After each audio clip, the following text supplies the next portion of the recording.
It might have taken 16 years, but finally, Ipswich have beaten Norwich on Derby Day, and in this video, we are going to break down the lot, from the goals, the tactical details, the decisions, the key talking points. We're going to have a really, hopefully, insightful conversation, and I want you to get involved as well in the comment section down below. Ipswich fans, I imagine, you're rather happy with that result. Norwich fans, not so much. The future of Liam Manning, that's going to be something we speak about as well, because this game felt very, very decisive for both teams.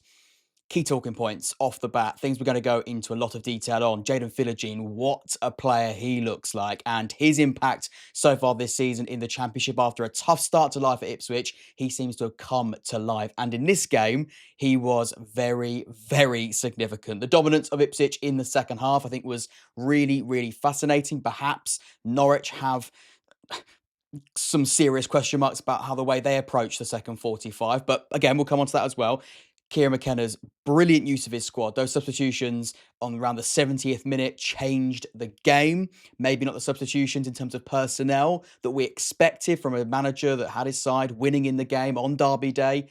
That's going to be something to dive into as well. And like I said, the future of Liam Manning. Could this be his final game as Norwich manager?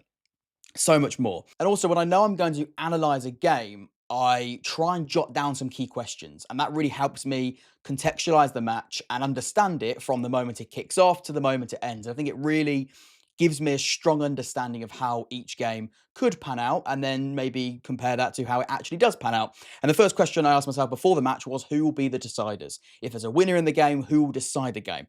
I think there's a lot of potential answers there. How does the winning team win? Obviously, if there is a winner, how do they win that match? Of course, there certainly was a winner in this one, so we're going to break that down further in just a moment. Who will take the most risks? And who did take the most risks?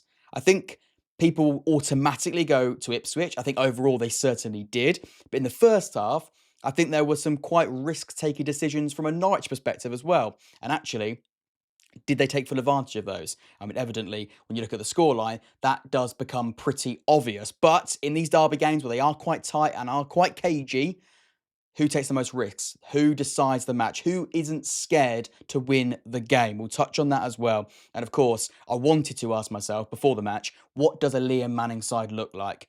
What does a Norwich team coached by Liam Manning really look like? I think in the first half, I nearly had an answer. The second half, and now reflecting on it, I don't think I have got an answer. But let's start with the first half, because the first half was very, very different to the second. And the first sort of 10 minutes of the game, I thought were pretty cagey. I thought it was pretty tight. It did feel like one of those classic derby days where no team wants to make a mistake, no individuals want to make a mistake. And as we know, those individual mistakes did come. But the first sort of 10, 15 minutes, it was quite tight. And the reason for it being quite tight, I'm going to bring you over to the tactics board here. These are the average positions of both teams. And I think that might paint a picture, and we'll sort of delve into that a little bit later as well. But it did feel quite tight. And the reason for that was it was very, very compact. And the reason why I brought these average positions up is because you can see from a Norwich perspective, it was very, very congested. It was certainly congested in the central areas of the pitch. And that was intentional, because Liam Manning wanted this Norwich team to suffocate anything that Ipswich wanted to do through the central parts of the pitch. And you could see that here, you know, Sargent, Matteson, Topic, again, the wide players, not very wide, very, very narrow. And it was all about trying to stop Norwich from building. And at times, Ipswich were playing with fire in the first half. And even early on in the second half, I think Norwich won a corner from Palmer and O'Shea trying to play out from the back, and Norwich being very, very brave and aggressive with the way that they pressed high. And that surprised me. I didn't think that Norwich were going to press that high in the game. And they did find some joy from doing that. Did they score from doing that? No. And that's the biggest killer. But it was certainly something that I didn't expect to see. And the question, and when we try and answer the question about how Ipswich win this game, it was how they dealt with that. It was how they could deal with the intensity of Norwich in that first 45, and how they scored 2 goals with Norwich playing like that in the first 45 minutes. And it actually came from them deciding to go a little bit more vertical. And it's something that we've seen Kieran McKenna sides do before. He isn't afraid to have his side go slightly more direct. And I think we saw in the promotion winning season with Ipswich, they can play the nice stuff, you know, the intricate build-up kind of football, but they can also go quite vertical. They can go quite direct. They want to try and get George Hurst in behind. And actually, this little battle here, it's all about battles on the Derby game. And George Hurst and Cordoba certainly had a battle. And that's because Hurst was targeting Cordoba and he wanted to get in behind and get himself through and go on a couple of occasions. That did happen.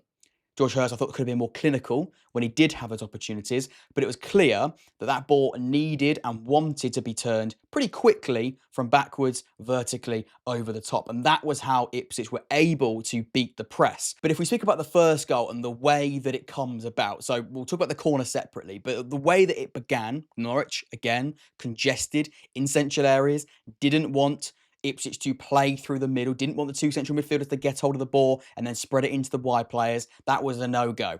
But it was pretty much the only time in that first half where Ipswich did start with the ball at the back, did build up. I think it went into Davies, then it went inside. I can't totally remember which midfielder it went to. It then, of course, came out to Egley on this right-hand side. He swings a ball in, and then the corner is given. Terrible goalkeeping. Why did you not catch it? I really don't know.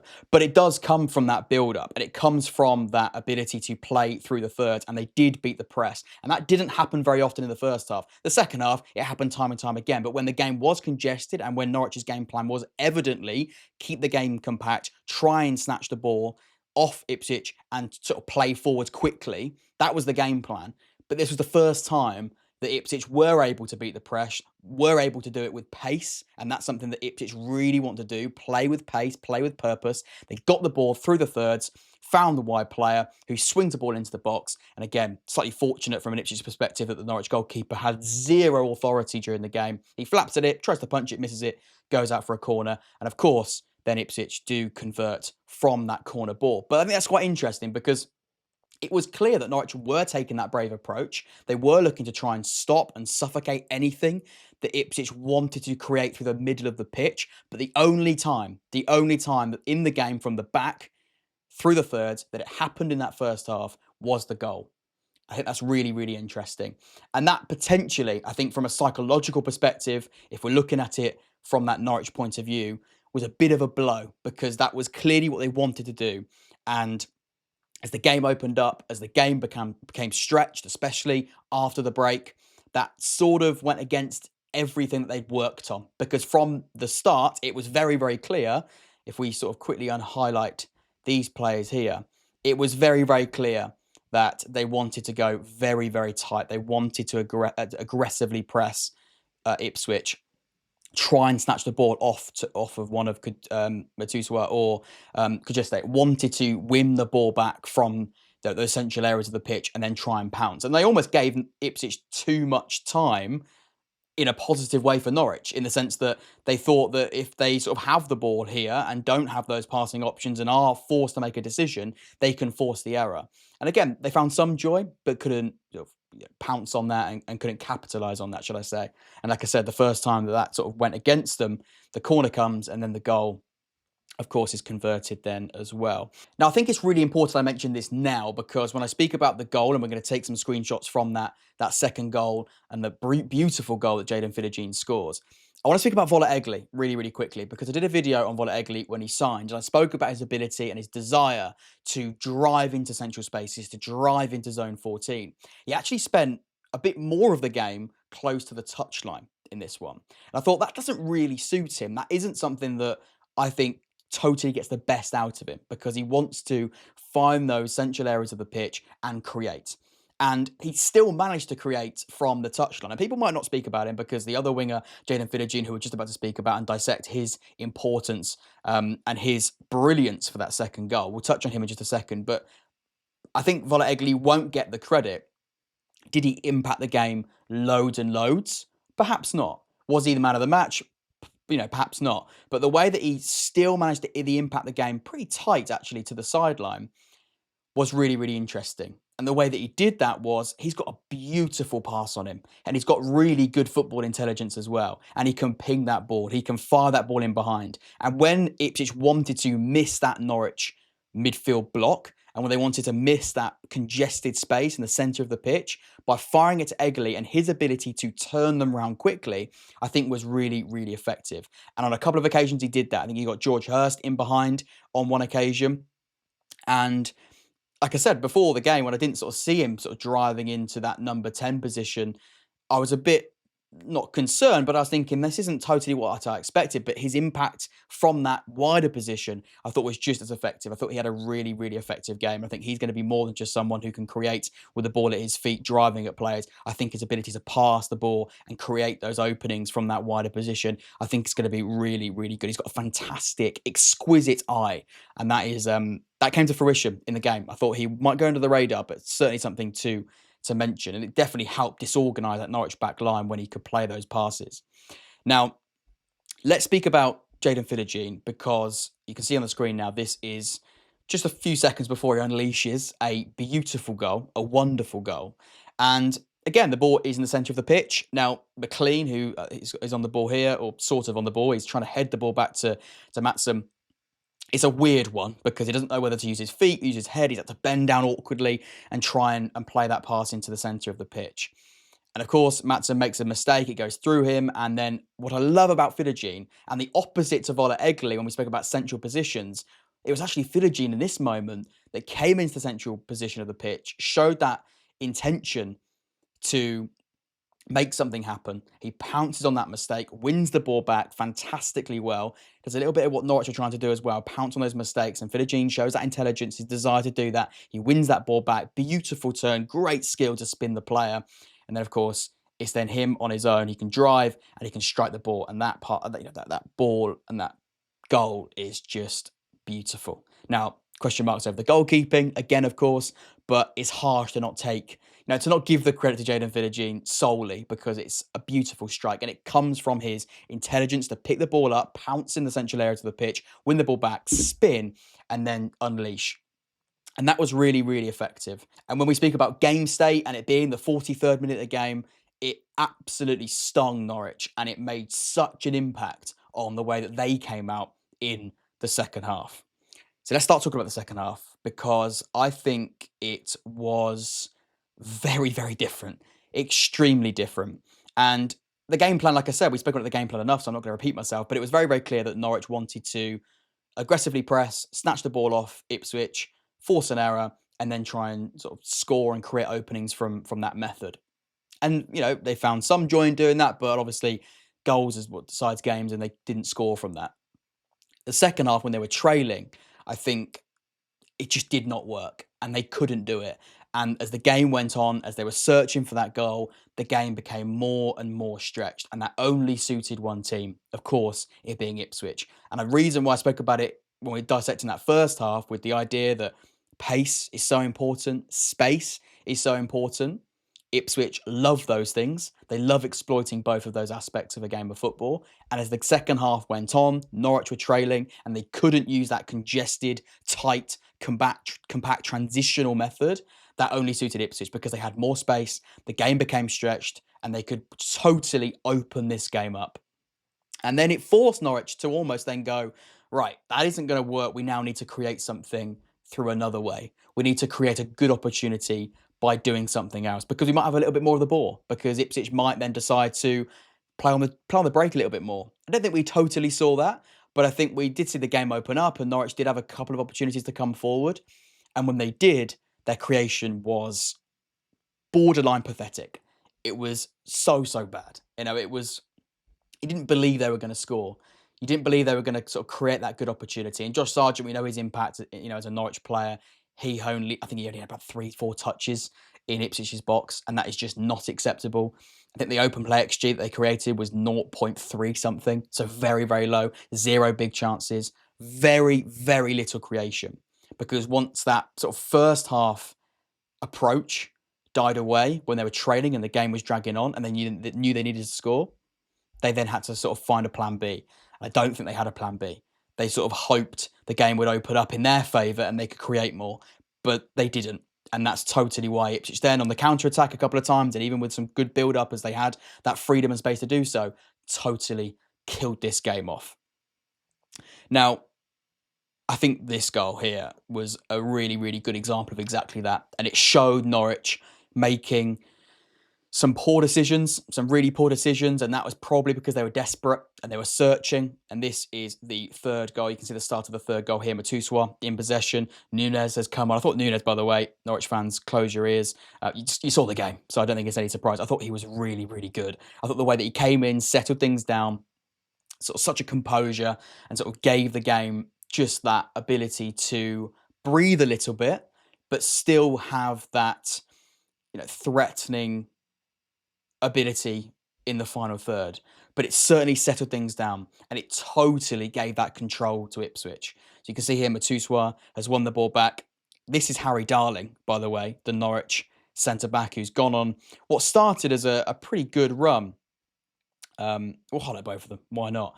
It started as a good run, and he loses the ball. Matuswa picks it up, and then suddenly Norwich in big, big trouble. Matuswa passes it to Nunes. He turns round. Nunes is then able to face the goal, and then he finds Azon who's come on the pitch here. It's a really good ball, really good pass. Slightly easier with that big gaping gap that Norwich have left with Harry Darling totally out of position. It's a good effort. Of course, Jack Clark, what I love about it, I think the commentator spoke about it during the game as well, and I will reiterate the point because it's certainly worth mentioning. It's so easy when you've got to play a 1v1 to sort of naturally just sort of expect he's going to score or see that it's most likely going to score, especially when it comes to a striker, and just sort of continue sort of this run round. But actually, he does the opposite. He makes this run round the corner, and then when it hits the post and it falls back out, he's then in the centre of the centre of the goal to then pass it in and kill this match completely off. So really good intelligence from Jack Clark to not sort of naturally follow that left-hand side, make that inside run, and then be in a really, really good spot to finish it if it's a rebound, whether it be a save or in this case, it comes off the post. So really, really intelligent play from Jack Clark. And that leads us on to the final point and something that we spoke about at the start. And one of the deciders, and if we come back to our questions, who will be the deciders? Certainly Jaden Fidegene and his individual brilliance. Norwich's second half approach and lack of creation, their goalkeeper. But finally, Kieran McKenna's positive use of his squad. And those three substitutions, Nunes, who controls the game, dictates the game, slows the game down, but then also has the ability to find those killer passes. He then finds a brilliant pass into Azon, of course, who's just come on. And then it's, of course, Jack Clark, who follows that run and then tucks it away. All three substitutions combining to finish this derby win off. And that takes balls. That takes bravery, because there's a lot of managers in this division that when you're winning a game with high stakes in a game that matters, you then naturally can sort of take those players off. He took Egerle off. He took Schmodix off, not in this sort of flurry of substitutions, but he did take him off. I think George Hurst came off in these three subs. It's so easy in that moment to sort of bring on a defender. Bring on those Ashley Youngs, for example. Bring on a central defender, bring on a Jacob Breeze, but he doesn't.